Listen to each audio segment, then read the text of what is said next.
इस वीडियो में देखने जा रहे हैं बहुब्रीहि समास के बारे में।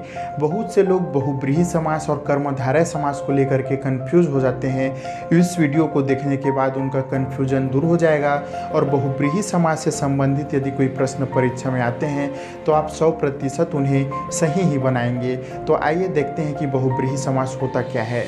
शुरुआत करेंगे इसकी परिभाषा से, उसके बाद इसका उदाहरण बताऊंगा, फिर इसकी ट्रिक बताऊंगा जिससे आप बहुत ही आसानी के साथ बहुब्रीहि समास बना सकते हैं।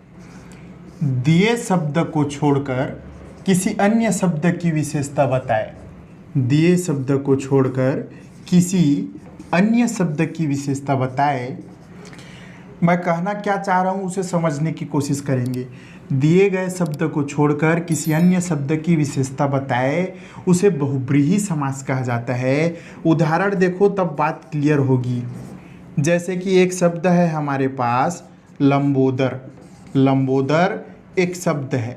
यदि लंबोदर का समास विग्रह करेंगे तो इसका समास विग्रह हो जाएगा लंबा है उदर जिसका। लंबा है उदर, उदर मतलब होता है पेट। लंबा है पेट जिसका, ये होना चाहिए।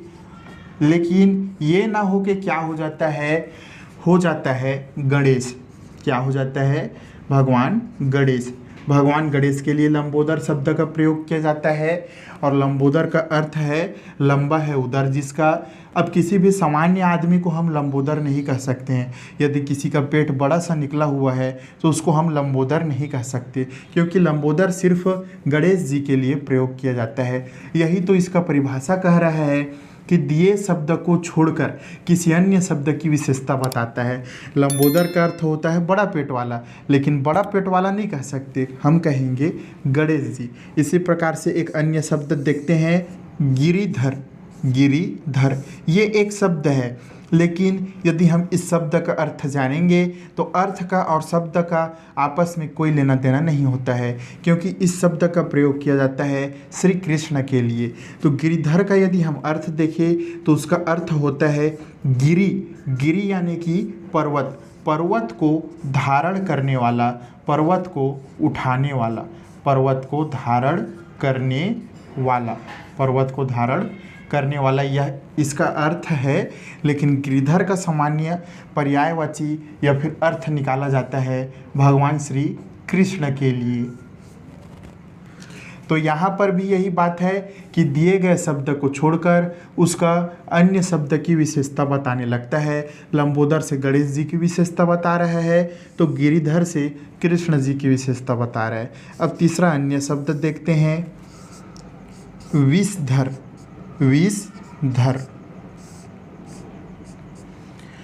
विषधर का अर्थ तो होता है विष को धारण करने वाला, विष को धारण करने वाला। लेकिन विषधर यानी कि विष को धारण कौन करता है? तो विष को धारण करता है सर्प। यहाँ पे भी देख सकते हैं कि विषधर शब्द अलग है, मतलब हो रहा है सांप। गिरिधर शब्द का अर्थ अलग है, लेकिन गिरिधर का मतलब हो रहा है भगवान श्री कृष्ण। लंबोदर शब्द का अर्थ कुछ और है, लेकिन लंबोदर का मतलब हो जा रहा है श्री गणेश। यदि दशानन की बात करें तो दशानन हम रावण को बोलते हैं, लेकिन यदि दशानन के अर्थ में जाए तो उसका अर्थ होता है 10 सिर वाला। 10 सिर वाला ये दशानन का अर्थ है, लेकिन प्रयोग किया जाता है रावण के लिए। उसी प्रकार से एक शब्द हम देखते हैं निशाचर। निशाचर। निशाचर का अर्थ होता है कि निशा। निशा यानी कि रात्रि। रात्रि में चर। चर यानी कि विचरण। विचरण मतलब घूमने वाला, रात्रि में घूमने वाला। यह निशाचर का समास विग्रह हो जाएगा रात्रि में घूमने वाला, या फिर कह सकते हैं उसका अर्थ हो जाएगा रात्रि में घूमने वाला। लेकिन निशाचर का प्रयोग किया जाता है राक्षस के लिए। यहाँ पर भी ये बात हो रहा है कि शब्द अलग है और उसकी विशेषता अलग है। निशाचर रात्रि में घूमने वाला किसके लिए प्रयोग हो रहा है? राक्षस के लिए। तो यही होता है बहुब्रीहि समास।